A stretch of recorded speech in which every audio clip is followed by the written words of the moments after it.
The afternoon sun, usually a gentle balm, turned the windows of Rosie's diner into dazzling, fractured kaleidoscopes as the distant rumble began. It started as a low thrum, a vibration felt more in the bones than heard by the ears, growing steadily into a growl that swallowed the diner's usual hum of clattering dishes and murmured conversations. Outside, the air shimmered as a line of chrome and leather pulled into the gravel lot, dust pluming behind them like an advancing storm. Inside, Lily, lost in a vibrant world of crayon-colored princesses and castles, didn't notice at first. Her small tongue peeked out from the corner of her mouth, a sign of intense concentration as she struggled to keep the purple crayon within the lines of a unicorn's mane. Grandma Rose, however, paused mid-sip of her iced tea, her gaze drifting towards the entrance. Her lips, usually set in a soft, encouraging line, tightened almost imperceptibly. She knew that sound. Everyone in this part of the county knew that sound. The heavy oak door swung inward with a faint groan, and the diner's easy rhythm hitched. A draft of exhaust fumes and something metallic, like stale gasoline and worn leather, wafted through the air. 4 figures, silhouetted against the blinding afternoon light, filled the doorway. They were big men, clad in denim and dark leather, their movements deliberate and unhurried. The patches on their backs, a snarling eagle clutching a wrench, were unmistakable, the Iron Hawks. A hush fell over the diner. Forks paused halfway to mouths. Whispers died. Even the sizzle from the grill seemed to quiet. It wasn't an aggressive silence, not yet, but one of cautious respect, a collective holding of breath. Rosie's diner was a sanctuary of comfort food and local gossip, not usually a waypoint for the Iron Hawks. Grizz at the front scanned the room with eyes that missed nothing, even as his expression remained unreadable. His gaze swept over the occupied booths and scattered tables, resting for a moment on the counter, then moving on. Knuckles, a burly man whose arms seemed to stretch the seams of his leather vest, trailed behind, his eyes equally sharp, though a faint smirk played on his lips. He always enjoyed the initial quiet. It was a testament to their presence. Grandma Rose subtly shifted her chair, placing herself a fraction more between Lily and the newcomers. Her hand, worn from years of work, settled gently on Lily's shoulder. "Almost done with that rainbow, sweet pea?" she asked, her voice calm, a low current of reassurance beneath the sudden quiet. Lily, finally looking up, blinked her large, curious eyes. The change in the diner's atmosphere was palpable, even to her. Her gaze, innocent and unburdened, fixed on the men. They certainly looked different from the usual farmers and truckers who frequented Rosie's. Their leather jackets gleamed, and the boots they wore seemed impossibly heavy. Grizz's eyes, still surveying the room, softened almost imperceptibly as they landed on the small girl coloring. He had a niece about her age, and something about the intense focus of a child with crayons always tugged at a rarely seen corner of his gruff exterior. A faint, almost imperceptible smile touched the corner of his lips, a fleeting gesture of quiet amusement. But to Lily, it was not a smile. It was a flash of white in a bearded face, a sudden movement from a large, imposing figure. Her breath hitched. Her small hand, clutching the purple crayon, trembled. Her eyes, wide and suddenly filled with a primal fear, didn't leave Grizz's face. Specifically, they didn't leave the large, intricate tattoo peeking out from beneath the sleeve of his denim jacket, just above the wrist. It was a serpent, coiling around a dagger, its scales detailed with a dark, almost menacing artistry. "Lily, what is it?" Grandma Rose asked, her voice laced with concern. She followed Lily's terrified gaze, her eyes narrowing as she saw where it landed. Her own heart gave a sudden, uncomfortable lurch. That tattoo. She'd seen similar designs before, not often, but enough to know they weren't just decorative. Lily's lower lip began to tremble. The color drained from her face, leaving it ashen. She squeezed her eyes shut for a moment, as if to make the image disappear. But when she opened them again, it was still there. The serpent, the dagger, the dark swirling lines. That's the bad man's mark, Lily whispered, her voice barely audible, a fragile thread in the suddenly cavernous silence of the diner. Her small finger, still stained with purple crayon, lifted and pointed, wavering slightly, directly at Grizz's tattooed forearm. That's how I knew he was bad. The words, though barely a whisper, cut through the quiet like a razor. The air in the diner thickened, becoming charged with an unspoken tension. Grizz, who had been about to step towards an empty booth, froze. His half-smile vanished, replaced by a deep furrow in his brow. Knuckles, who'd been leaning against the doorframe, straightened abruptly, his eyes snapping from Lily's terrified face to Grizz's arm, then back again. Grandma Rose gasped, pulling Lily closer, her arm wrapping around the child protectively. Her gaze, fierce and unyielding, met Grizz's.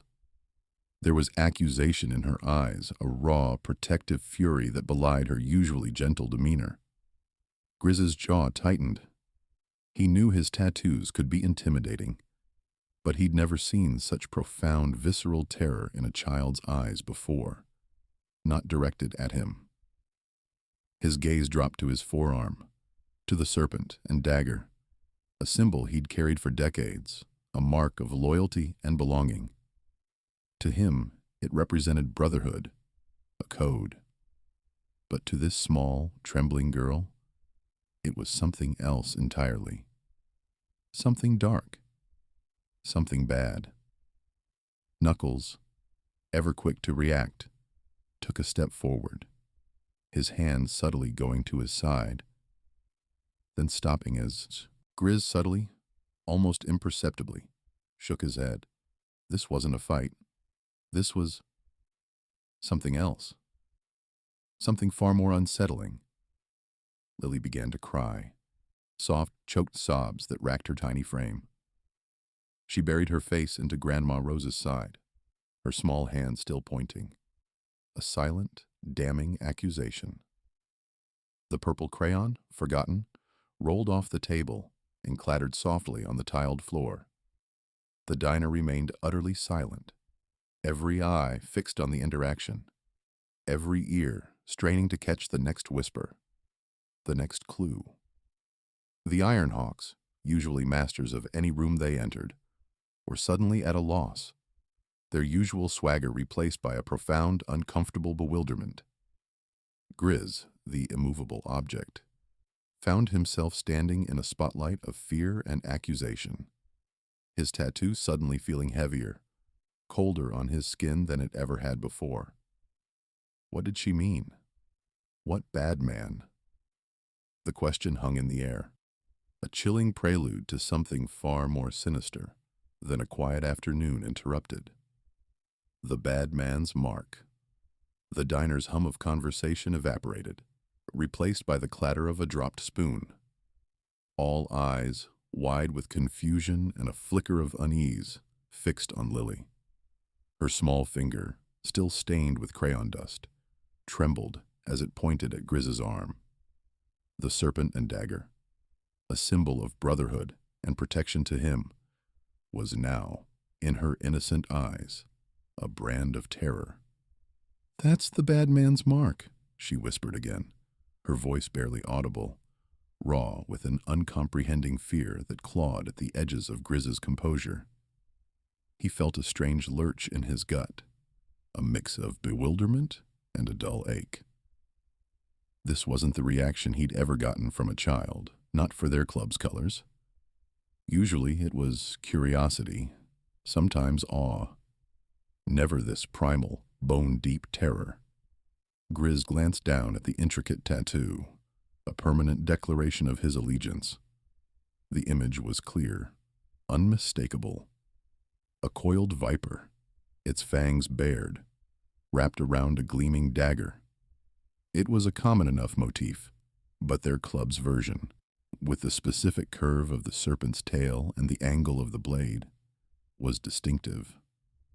He looked back at Lily, whose small face was now contorted in a silent struggle against tears. Her eyes, magnified by the burgeoning wetness, darted between his arm and the faces of the other Ironhawks, searching for something he couldn't decipher. A low murmur rippled through the club. Knuckles, usually quick with a sardonic comment or a hearty laugh, stood frozen, his jaw slack. He looked from Lily to Grizz, then back again, his brow furrowed in a deep V of confusion.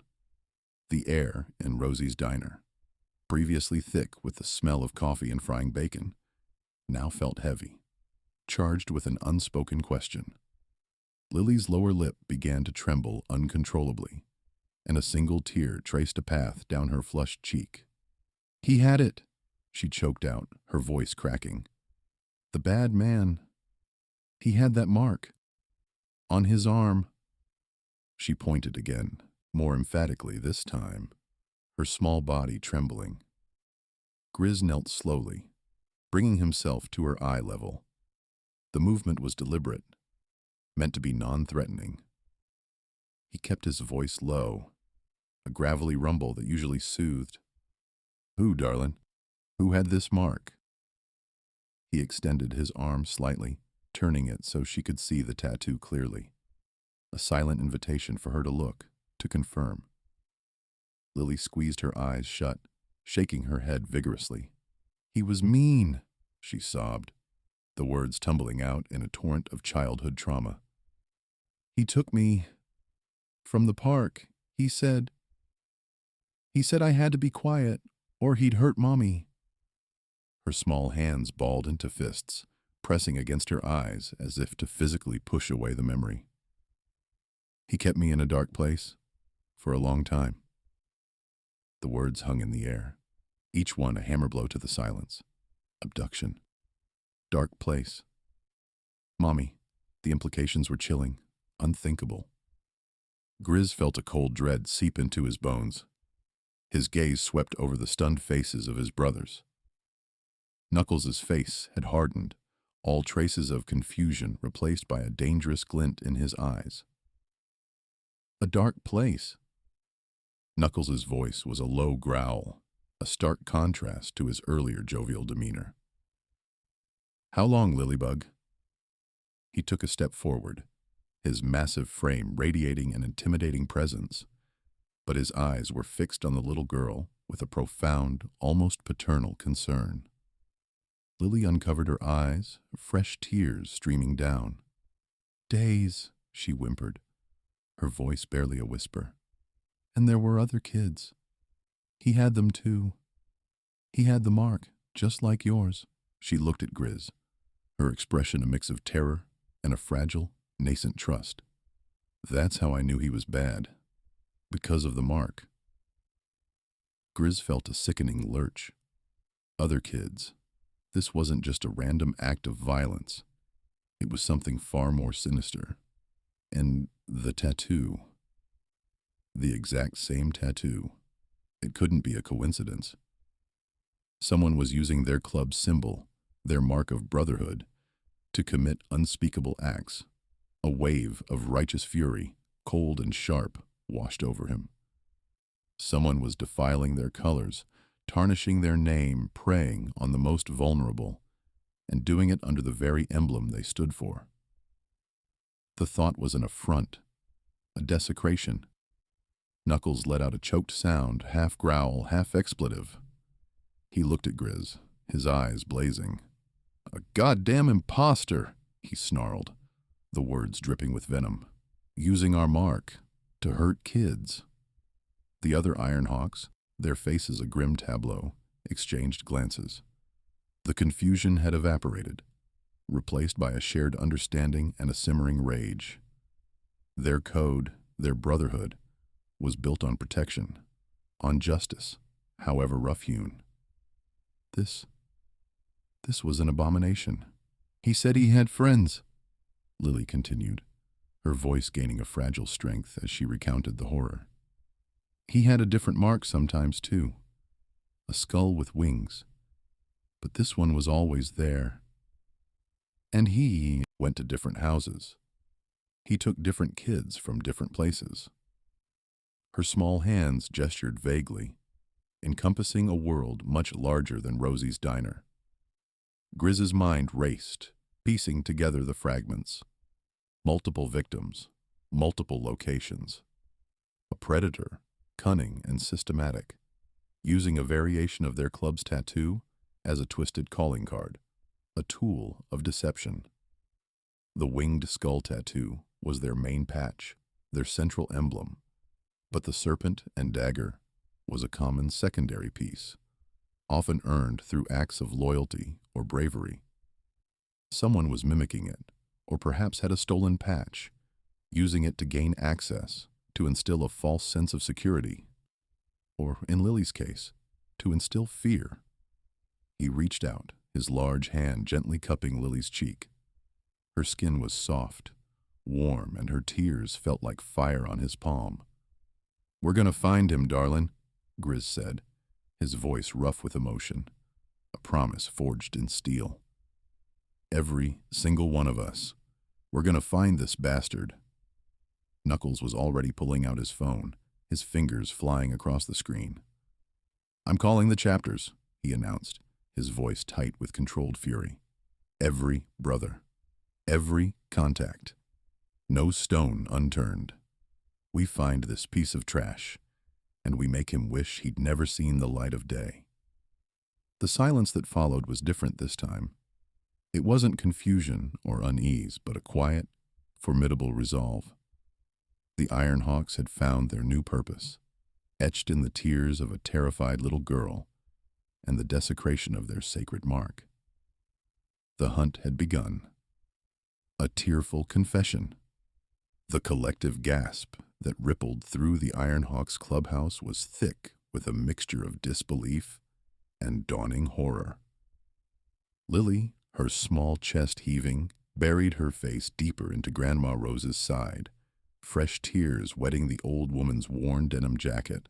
The tattoo, a serpentine dragon coiled around a dagger, usually a symbol of fierce loyalty and brotherhood, now felt like a brand of shame, a mark of something unspeakable. Grizz, his face a mask of stone, lowered himself slowly, deliberately, until he was on one knee, level with the little girl. The movement was uncharacteristic, a deliberate softening of his usually imposing presence. His voice, typically a gravelly rumble, was hushed, almost a whisper, as if speaking too loudly might shatter the fragile trust Lily had tentatively extended. "Lilybug," he began, the old nickname a tender offering. "Can you tell me more about this bad man?" Lily's small hand, still clutching the fabric of her grandma's shirt, trembled. She lifted her head, her eyes wide and brimming with unshed tears, fixed on Grizz's face. Her lower lip quivered.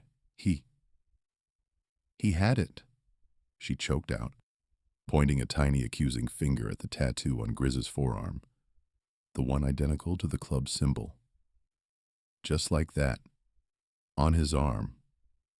Grandma Rose's arm tightened around Lily, pulling her closer, a silent shield against the burgeoning fear in the room.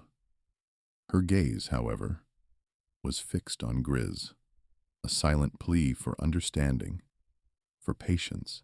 "He hurt me," Lily whispered, the words barely audible, yet they sliced through the stunned silence like a sharpened blade. Her small shoulders shook with the force of her quiet sobs. "And he kept me in a dark place for days." The air in the room grew heavy, suffocating.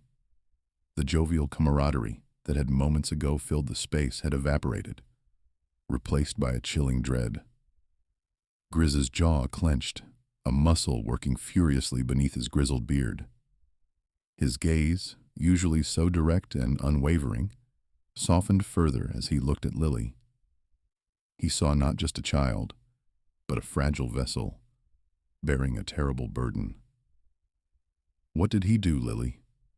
Grizz asked, his voice still low, laced with a gentle urgency that belied the fury simmering beneath his calm exterior. He didn't push, didn't demand. He simply offered an open ear, a safe space for her to unburden her small, traumatized heart. Lily sniffed, rubbing her nose with the back of her hand. He made me scared," she confessed, her voice thick with renewed tears. "And other kids were there too. They were scared like me." Her eyes darted around the room, briefly meeting the stern, watchful gazes of the Ironhawks, then quickly retreating back to Grizz's kind, focused face. "He told us we had to be quiet, or he would hurt us more."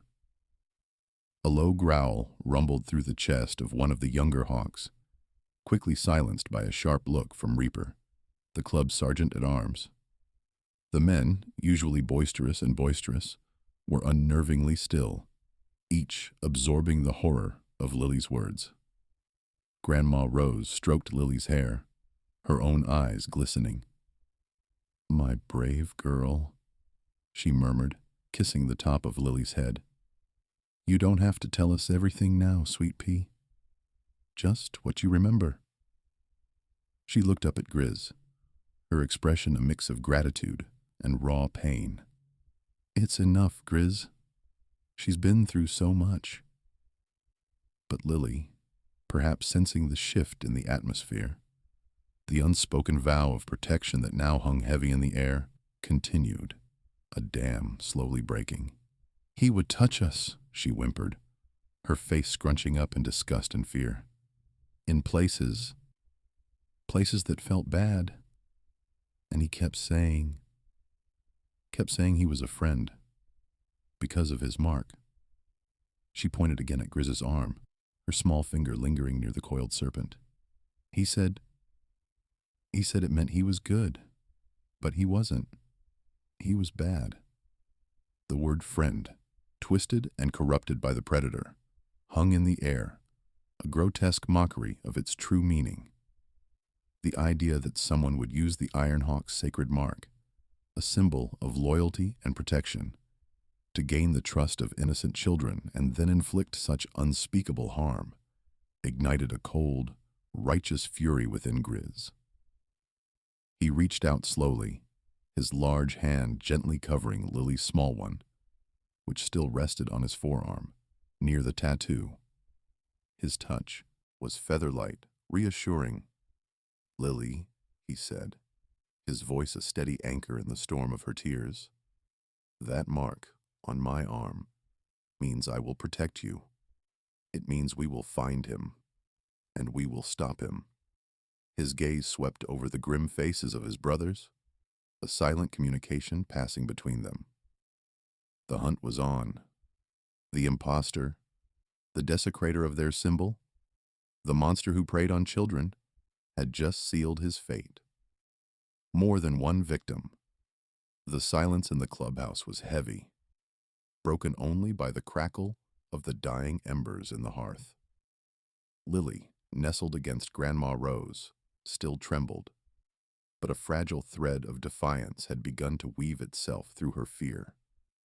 Grizz knelt before them, his usual stone-like expression softened by a raw concern that surprised even his closest brothers.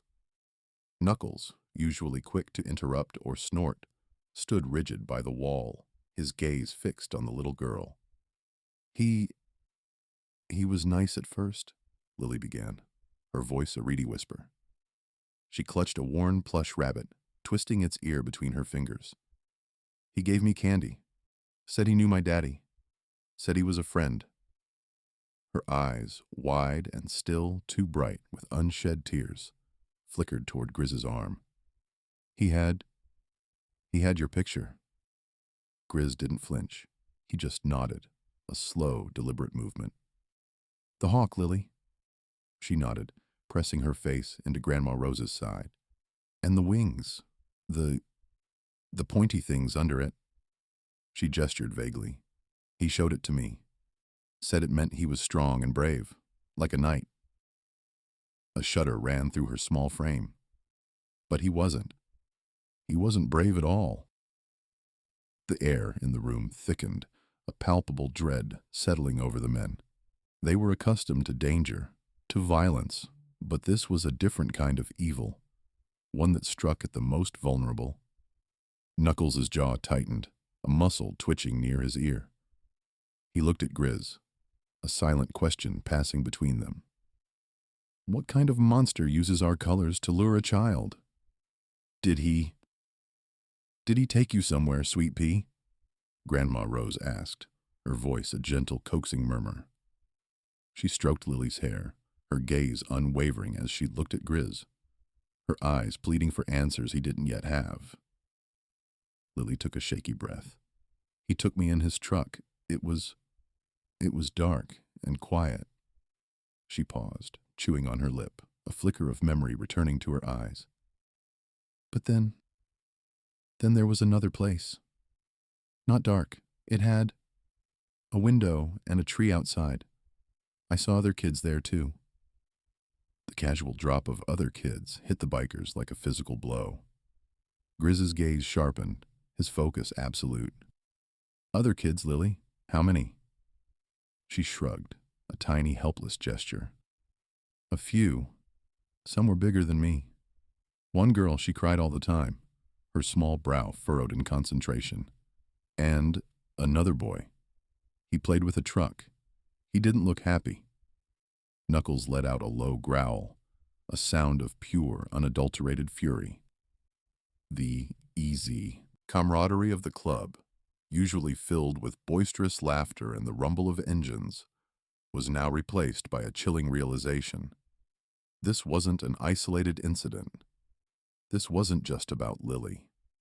And the place, Lily, Grizz pressed, his voice even, despite the tempest raging beneath his calm exterior.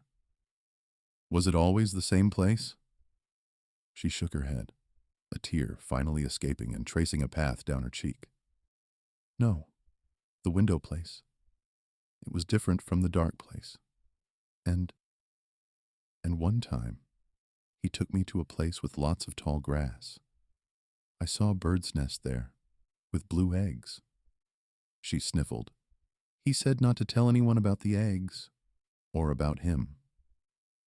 A collective gasp went through the assembled bikers. The scattered details, innocent in their telling, painted a horrifying picture. Multiple locations, multiple victims, a predator, cunning and methodical, using their club's revered symbol as a cloak of false trust.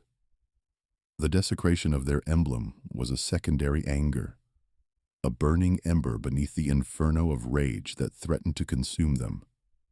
The primary, overwhelming emotion was the visceral need to protect, to avenge. Grizz stood, his eyes sweeping over his brothers. The silent communication was clear. Every man present felt the tremor of impending battle. This wasn't just about finding an imposter. This was about safeguarding their community, about stopping a monster who preyed on innocence, using their very identity as a weapon. Knuckles pushed off the wall, his fists clenching and unclenching. He's been doing this for a while, Grizz, moving them around, covering his tracks. His voice was rough, laced with a dangerous edge. This ain't no one-off. Grandma Rose pulled Lily closer, her eyes blazing with a fierce protectiveness. He needs to be stopped, before he hurts any more children. Her gaze met Grizz's, unwavering. You promised, Grizz. You promised you'd make him pay. Grizz met her gaze, a silent vow passing between them. His eyes, usually guarded, were now alight with a cold, unwavering determination.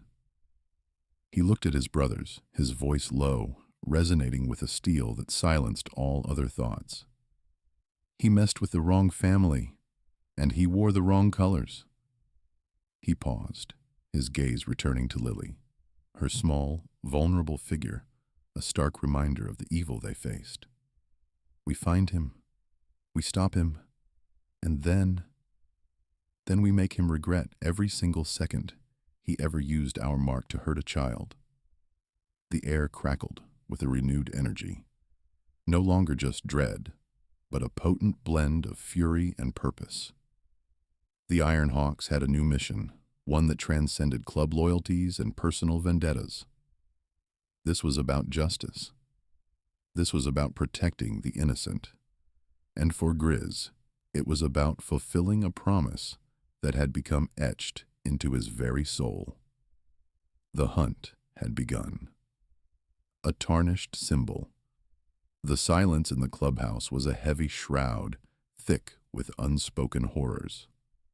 Lily's small voice, though hushed, had screamed a truth that reverberated in every man present.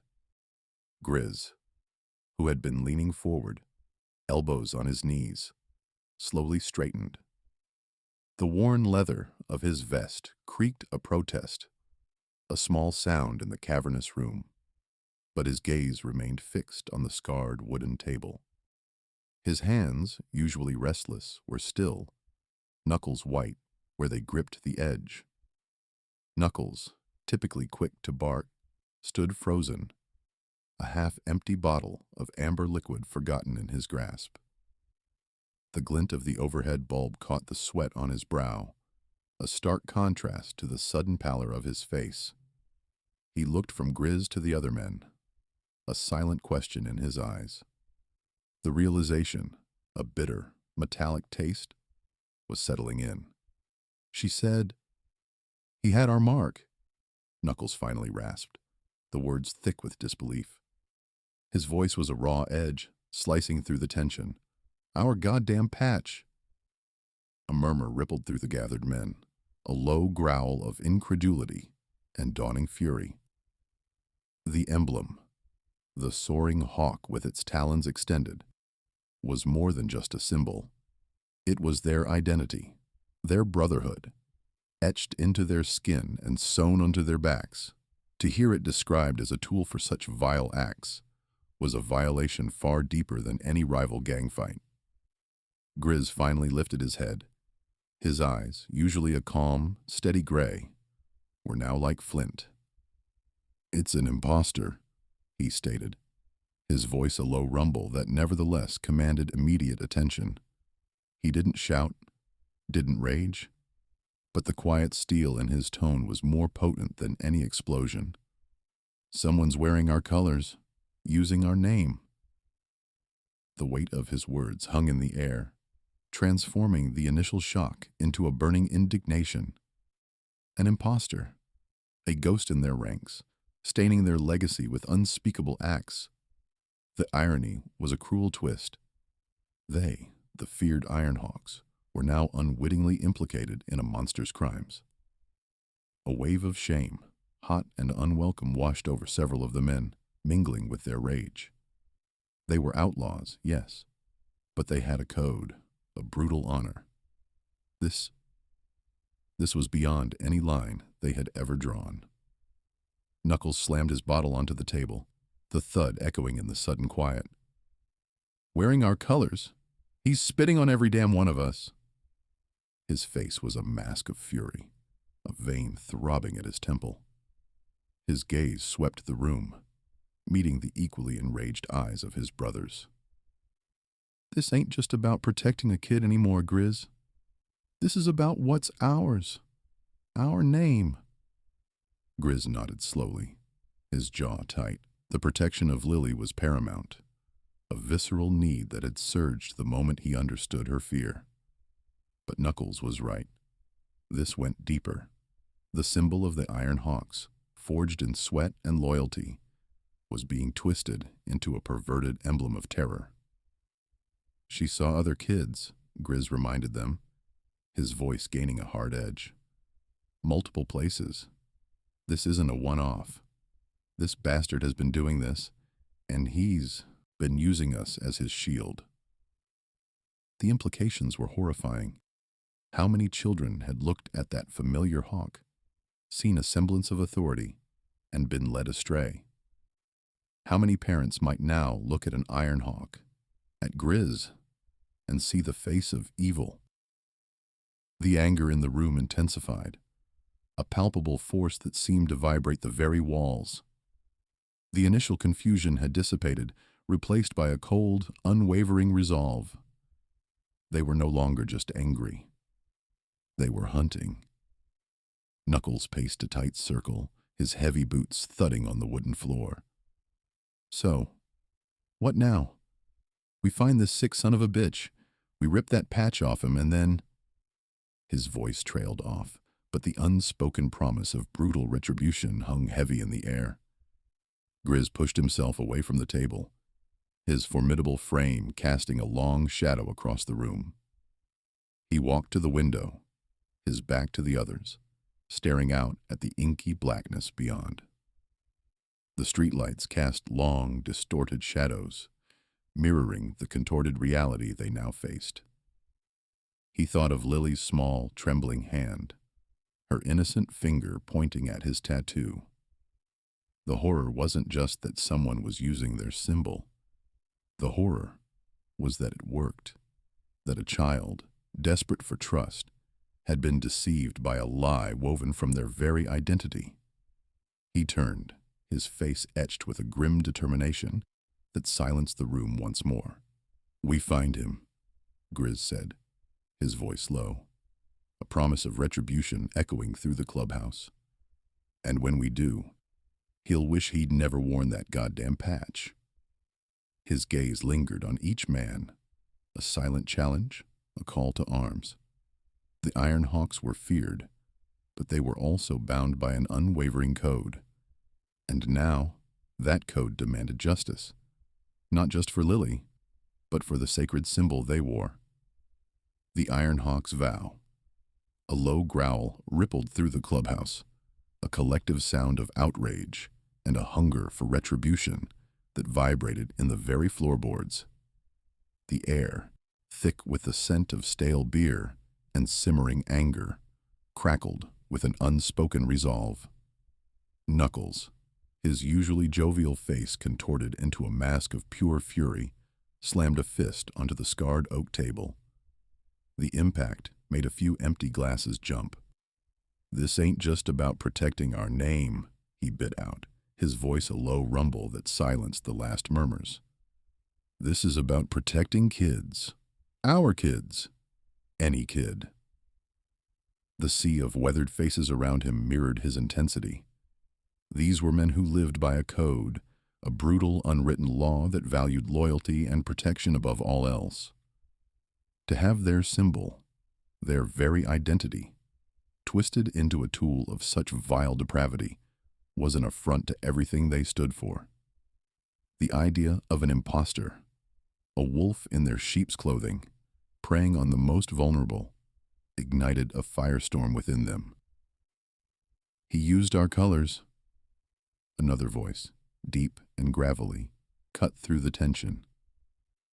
"He wore our patch. He made that little girl think he was one of us." The last words hung in the air, heavy with self-condemnation, and a burning need to purge this stain. Grizz, who had remained silent, observing the storm brewing around him, finally pushed himself away from the wall. His gaze swept over his brothers, each man meeting his eyes with unwavering determination. "We find him," he stated, his voice a low, steady current in the torrent of emotion. "We find him, and we stop him. Permanently." There was no need for further explanation, no debate. The decision was unanimous, solidified in the grim set of their jaws and the hardened glint in their eyes. The Iron Hawks, once a force to be feared for their ruthlessness, were now unified by a different kind of mission: redemption. He turned, his heavy boots echoing on the concrete, as he walked towards the small huddle of figures near the flickering television screen.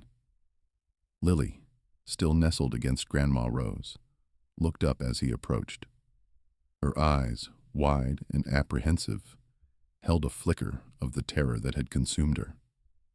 Grandma Rose tightened her arm around the child, her own face etched with worry, but also a fierce, unyielding strength. Grizz knelt down, bringing himself to Lily's eye level. The rough leather of his vest creaked softly. He removed his sunglasses, revealing eyes that, for all their usual sternness, now held a deep, uncharacteristic sincerity. "Lily," he said, his voice surprisingly gentle. "The bad man, he won't hurt you again, or anyone else." He paused, searching for the right words, a language of comfort he rarely used. "We're going to find him, and we're going to make sure he can't ever do bad things again." Lily blinked, her small hand instinctively reaching for Grandma Rose's sleeve. She searched Grizz's face, a silent question in her gaze. He held her stare, a silent promise passing between them. He felt a profound weight settle in his chest, a vow etched not just in words, but in the very core of his being. Grandma Rose, her eyes moist but firm, nodded slowly. "You promise, Grizz?" she asked, her voice quiet but unwavering. "You promise to protect her? To protect others?" Grizz met her gaze, his own unwavering. "I promise, Rose," he said, the words heavy with conviction. "On my life, and on the lives of every man in this club." He glanced back at his brothers, who stood in a silent phalanx behind him, their grim faces testament to their shared resolve. "We will not rest until he's found and stopped." A tiny, almost imperceptible nod from Lily was his answer, a fragile spark of trust in her innocent eyes. As Grizz stood, the transformation within the clubhouse was palpable. The heavy silence that had followed Lily's revelation had given way to a focused energy. Maps were pulled out, spread across tables, their topographical lines a canvas for the looming hunt. Phones were already buzzing, the initial calls for information going out to their network, a web that stretched far beyond the confines of their immediate territory. Knuckles, his anger now channeled into sharp, decisive action, was already delegating tasks, his voice a low, urgent murmur. The roar of engines would soon shatter the night, not in defiance of the law, but in pursuit of a justice more primal, more absolute than any courtroom could deliver. The Iron Hawks, once symbols of fear, were now instruments of protection, fueled by a collective rage and a solemn vow. They would hunt, they would find, and they would make sure that the man who had dared to wear their colors in such a vile act would face a reckoning that transcended the bounds of human law.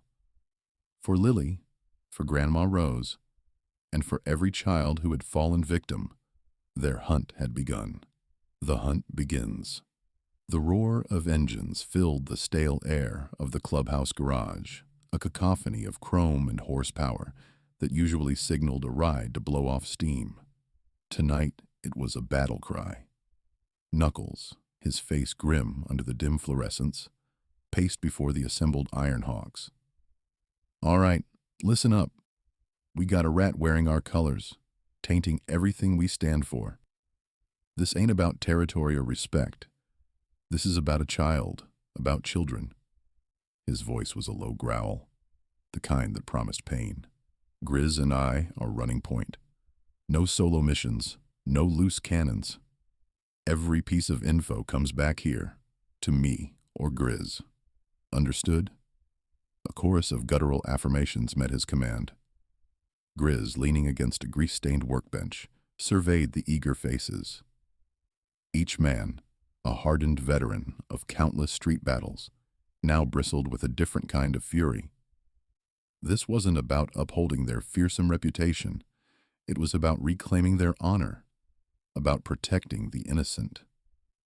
He met Knuckles' gaze, a silent acknowledgement passing between them. The plan was simple, brutal, and effective. Flood the streets, squeeze every informant, every connection, every shadow, until their prey was flushed out. Lily described him as having a faded tattoo, not as crisp as ours. Grizz finally spoke, his voice surprisingly calm, despite the storm brewing within. And he drove a beat-up sedan, dark blue or black, older model. Knuckles slammed a fist onto a nearby oil drum. That's our starting point. Buzz, take your crew. Hit the docks. There's always shady deals and loose lips down there. Ask about anyone fitting that description, particularly if they've been seen hanging around kids. Snake, you and your boys, sweep the transient camps, the abandoned warehouses. That's where scum like this often hides. The club members, a wave of leather and denim, began to disperse. Harleys rumbled to life, each departure a tremor in the concrete floor. The air thickened with the scent of exhaust and righteous anger. Grizz watched them go, a silent promise etched into his features. He felt the weight of Lily's trusting eyes, the fragile hope in Grandma Rose's tear-streaked face. This wasn't just a hunt. It was a sacred trust. Knuckles turned to Grizz, running a hand over his shaved head. He's cunning, this bastard. Operating under our banner, that takes a special kind of twisted courage. Or desperation, Grizz countered, pushing off the workbench. He thought our reputation would shield him, make him invisible. He underestimated us. He pulled on his gloves, the leather creaking softly. Lily said he gave her candy, talked to her. He cultivated trust. A wolf in sheep's clothing, wearing a hawk's feather. Knuckles spat. We'll tear him apart. He pulled out a worn map of the city, spreading it across the workbench. We need to focus on areas with schools, parks, anywhere kids congregate. Think about patterns, places he could easily blend in and disappear. Grizz pointed to a cluster of low-income housing projects on the map's eastern edge. He targeted vulnerable kids. That's where he'd find them. And the sedan. It's anonymous. He wouldn't want something flashy. Knuckles nodded. Right, I'll get some of the younger prospects to canvass those neighborhoods.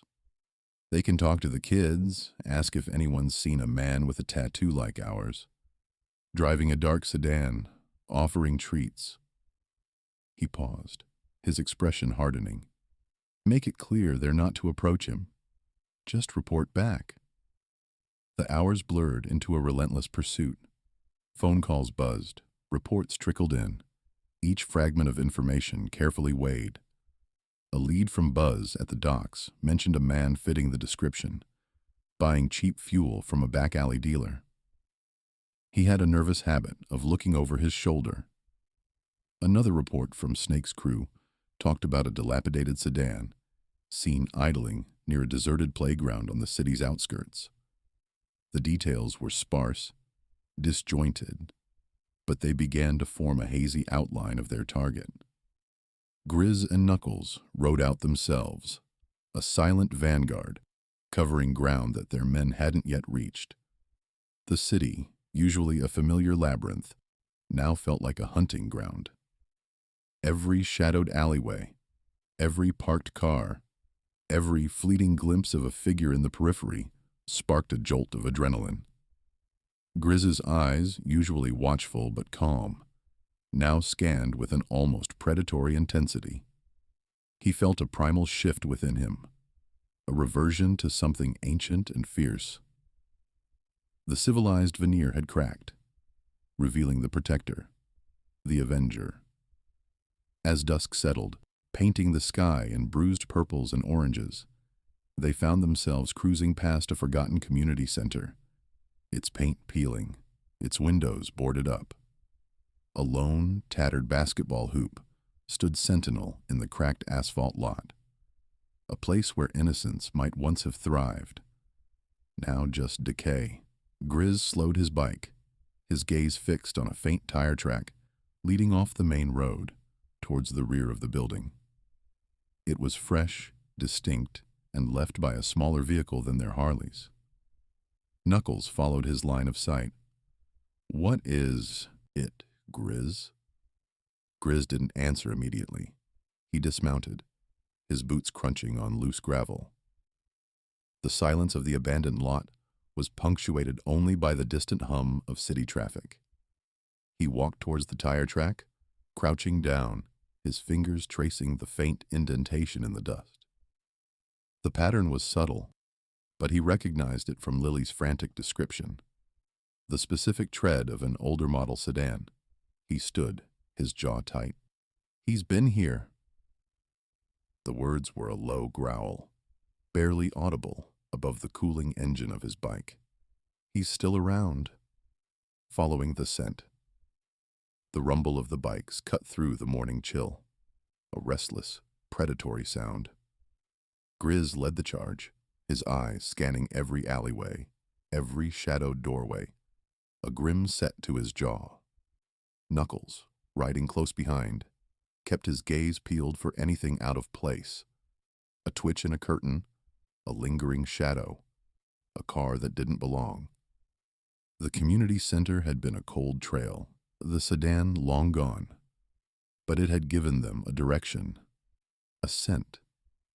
Now, they were dogs on the hunt, their senses sharpened by a primal need for retribution. Their first stop was a greasy spoon on the edge of the industrial district, a place where information often flowed as freely as the lukewarm coffee. Grizz parked his Road King, its chrome glinting dully in the overcast light. Inside, the air hung thick with the smell of stale grease and cigarette smoke. A few grizzled regulars hunched over chipped mugs, their eyes following the bikers with a mix of fear and respect. "Mornin', Pops," Grizz rumbled, sliding onto a worn stool at the counter. The proprietor, a man with a perpetually tired face and a faded apron, nodded a greeting. "Grizz, Knuckles, what brings you boys to my humble establishment so early?" Pops asked, already pouring 2 steaming cups. "Looking for a ghost," Knuckles replied, taking a gulp of coffee. "Someone's been wearing our colors, doing things that ain't right. Seen anyone new around? Anyone out of place?" Pops wiped down the counter slowly, his gaze drifting to the street outside. "Lots of new faces these days, Grizz. Hard to keep track. But..." There was a fella. Drove a dark sedan, late model. Looked too clean for this part of town, kept to himself. Came in a few times, always ordered the same. Black coffee, plain donut. Didn't talk much, just watched the street. Had a peculiar way of looking at kids playing outside. Grizz exchanged a look with Knuckles. "When was this?" "Last week, maybe a few days ago. Haven't seen him since." Pops paused, then leaned in conspiratorially. "He parked that sedan in front of the old abandoned warehouse down the street sometimes.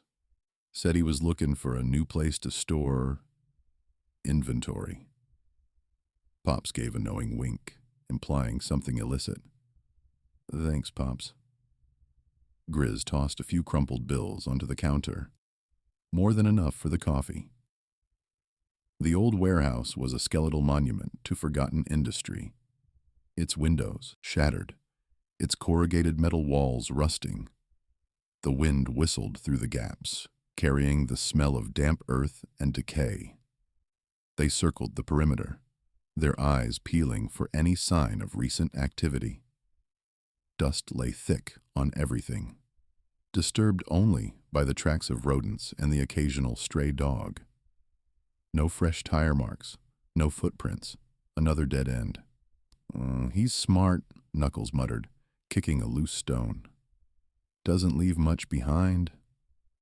"He's good at what he does," Grizz agreed, his voice tight. "Which means we gotta be better." Their next lead came from a young punk named Sparky, a low-level dealer who owed the club a favor.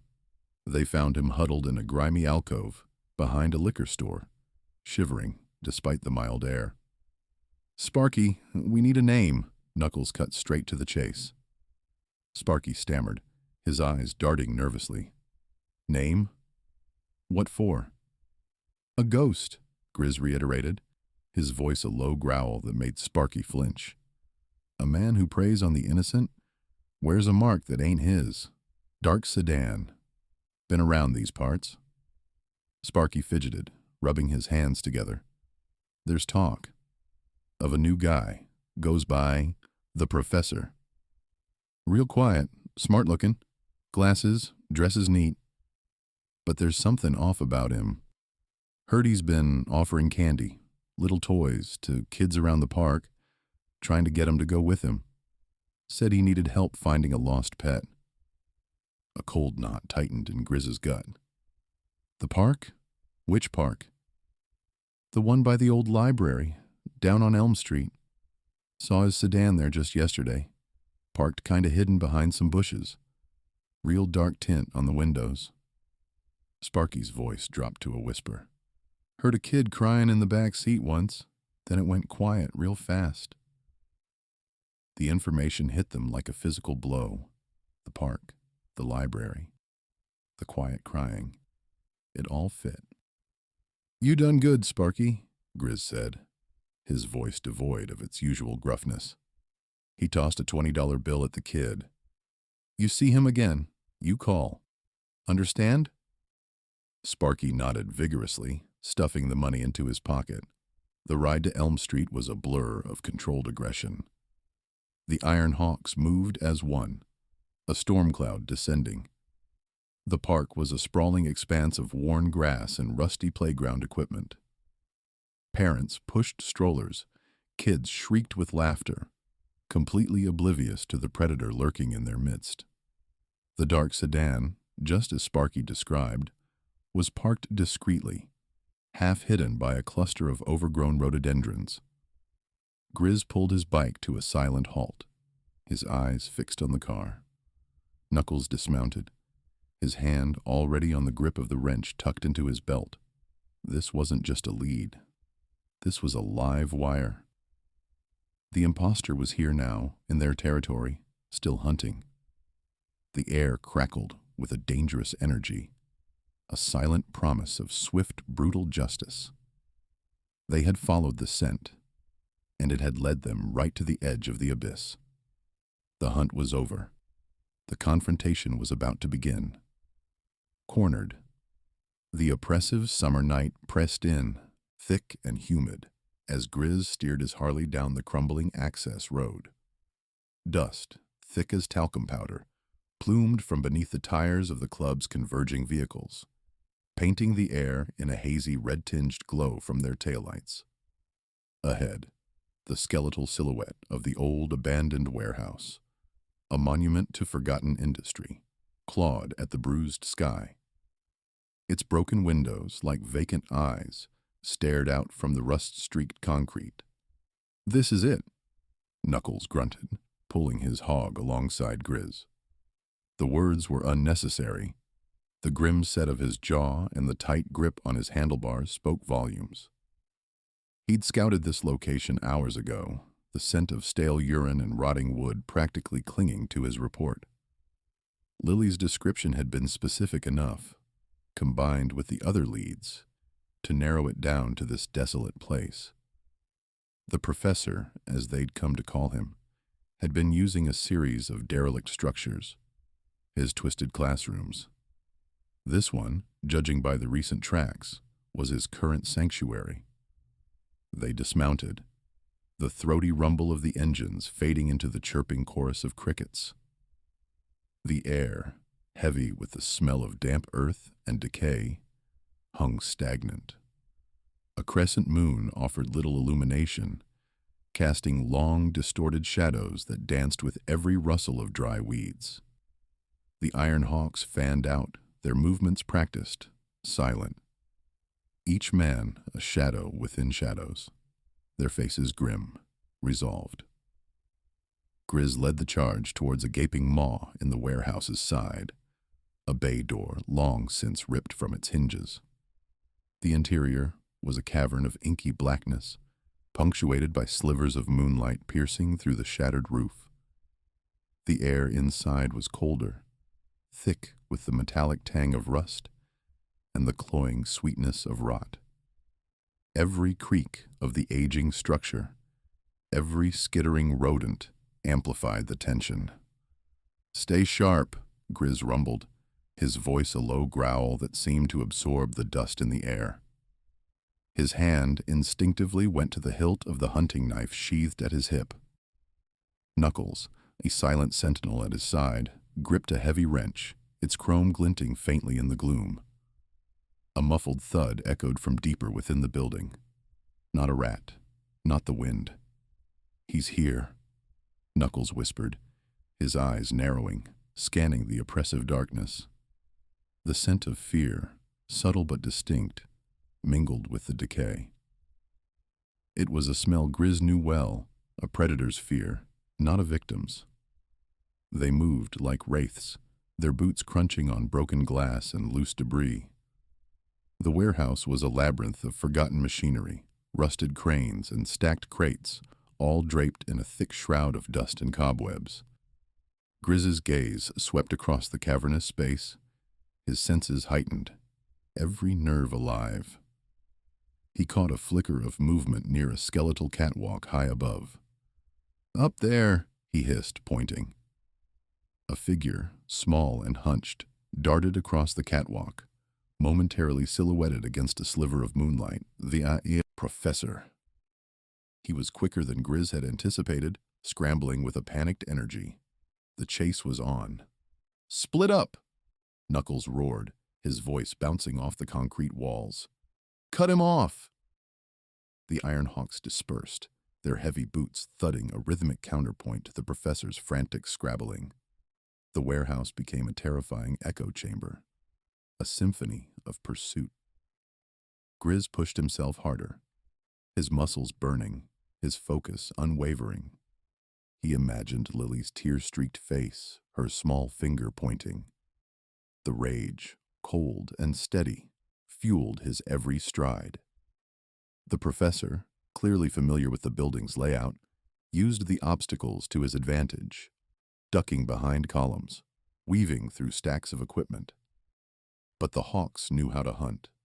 They were relentless, a wave of primal justice. One of the brothers, a burly man named Reaper, emerged from behind a towering pile of crates, effectively cutting off the professor's escape route towards a broken loading dock. Cornered, the professor scrambled up a narrow, rickety staircase, leading to a small, enclosed office, perched precariously above the main floor. The metal groaned under his weight, threatening to give way. Grizz and Knuckles were right behind him, their heavy breathing the only sound besides the professor's desperate gasps. "Nowhere left to run, Professor," Grizz growled, his voice low and dangerous as they reached the landing. The small office was barely more than a cage, its single window boarded up. The air within was thick with the scent of stale fear and unwashed body. The man, smaller than Grizz had imagined from the descriptions, spun around, his eyes wide and wild, like a trapped animal. He was nondescript, almost forgettable, save for the dark, swirling tattoo on his forearm, the Ironhawk's emblem, twisted and defiled. It was a grotesque parody, mocking their very existence. "Please," the professor whimpered, his voice reedy, cracking. He held up his hands, trembling, a pathetic plea. I didn't mean any harm." Knuckles stepped forward, his face a mask of cold fury. The wrench in his hand felt impossibly heavy. "Didn't mean any harm?" he scoffed, his voice laced with venom. "You used our mark. You preyed on children. You think that's no harm?" Grizz watched the man's eyes dart between him and Knuckles, searching for an escape that wasn't there. The rest of the club had converged below, their silent presence a crushing weight. The professor was truly cornered, his reign of terror at an end. The only light in the grimy office came from the slivers, filtering through the boarded window, illuminating the fear etched on his face. Justice, brutal and uncompromising, had finally found its mark. Safety and smiles. The professor, a small, trembling figure, was secured with industrial zip ties to a rusty support beam. His eyes darted wildly, fear a raw, pungent odor in the stagnant air. Grizz stood over him. Oh, mountain of quiet fury. Who else knows? His voice was a low rumble, the kind that vibrates through the bones. The professor whimpered, shaking his head. No one. Just me. I swear. Knuckles, ever practical, was already on his phone, relaying their location and the situation to the authorities. His words were clipped, precise, cutting through the tense silence. We have a suspect. Male, mid-40s, defiled Ironhawk's tattoo. Identity unknown. Charges: abduction, assault, and God knows what else. He paused, listening. No, we've contained him. He's not going anywhere. He glanced at Grizz, a silent acknowledgement of the grim work done. The rest of the club members, their faces grim, kept a watchful perimeter, their presence a solid wall of deterrence against any lingering shadows. Grizz knelt, bringing his face level with the professor's. You used our mark, he said, the words heavy with disgust. You shamed us. The professor flinched, shrinking further into himself. There was no remorse in the man's eyes, just a desperate, animalistic terror. That was enough for Grizz. Justice, in this moment, wasn't about vengeance. It was about stopping the poison. When the police cruisers finally arrived, their flashing lights slicing through the gloom of the warehouse, Grizz gave a succinct account, pointing out the secured professor. He offered no excuses for their presence, no elaborate explanations. The officers, recognizing the Ironhawk's emblem and the seriousness of the situation, handled the transfer with a professionalism that bordered on wary respect. They knew a line had been crossed, a debt paid, and that some debts were best settled outside the usual channels. As the professor was led away, his pathetic pleas echoing in the vast space, Grizz felt a knot in his stomach loosen, replaced by a quiet, steady resolve. The immediate threat was neutralized. Now, it was time for the real work. Healing. He left Knuckles to handle the remaining details with the police, promising to meet up later. The roar of his Harley beneath him was a familiar comfort, a rhythmic pulse against the lingering adrenaline. The ride back to the diner was a blur of streetlights and passing cars. His mind singularly focused on two things: Lily and Grandma Rose. The diner was still bathed in the warm glow of its neon sign, a beacon of normalcy in a world that had been anything but. Grizz pushed open the door, the familiar scent of coffee and sizzling bacon washing over him. Grandma Rose sat at the counter, a half-empty mug of tea before her, her gaze fixed on the entrance. Lily was curled up in a booth, her small body barely visible over the tabletop, a picture book clutched in her hands. The moment Grandma Rose saw him, a wave of relief washed over her face, softening the worry etched around her eyes. She pushed herself up, her movements stiff. "Grizz," she breathed, her voice thick with unspent anxiety. He nodded, a silent reassurance. He didn't need to speak. She read the answer in his steady gaze, the way his shoulders, though still broad and powerful, seemed to carry a lighter burden. Lily, hearing her name, peeked over the top of her book. Her eyes, wide and still shadowed with fear, met his. She didn't smile, not yet, but the rigid tension in her small frame seemed to lessen fractionally. Grizz walked over to the booth, his heavy boots making soft thuds on the checkered floor. He slid into the opposite seat, the vinyl groaning under his weight. He looked at Lily, then at Grandma Rose, who had joined them, her hand resting protectively on Lily's head. "He's gone," Grizz said, his voice softer than she'd ever heard it, stripped of its usual gruffness. He looked directly at Lily, his eyes conveying a truth that words alone couldn't capture. The bad man, he won't ever hurt anyone again. Lily's breath hitched. She stared at him, her small mouth slightly open. The words seemed to hang in the air, slowly permeating the fear that had encased her for so long. Then, very slowly, a tiny tremor began at the corners of her mouth. It spread hesitantly at first, then blossoming into a full, radiant smile. It was a smile of pure, unadulterated relief, a sunshine breaking through a storm. Her whole face lit up, and for the first time since the ordeal began, the heavy burden of terror seemed to lift from her small shoulders. Grandma Rose let out a shaky breath, tears welling in her own eyes. She pulled Lily into a fierce hug, pressing kisses into her granddaughter's hair. "Oh, my sweet girl," she whispered, her voice thick with emotion. "It's over. You're safe." Lily giggled, a sound like wind chimes, a sound that Grizz hadn't realized he'd been so desperate to hear.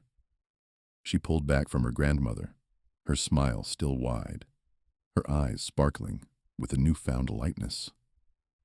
She looked at Grizz, her expression one of utter trust and gratitude. "Thank you, Grizz," she said, her voice clear and strong. He felt a warmth spread through his chest, a feeling more profound than any rush of adrenaline or the satisfaction of a fight won. He simply nodded, unable to articulate the depth of his own relief. This was why they did what they did. For this. For the safety. For the smiles. For the innocent who deserved to live without fear. The Iron Hawks had reclaimed their honor, not with fists and fury, but with a quiet act of primal justice delivered for a child.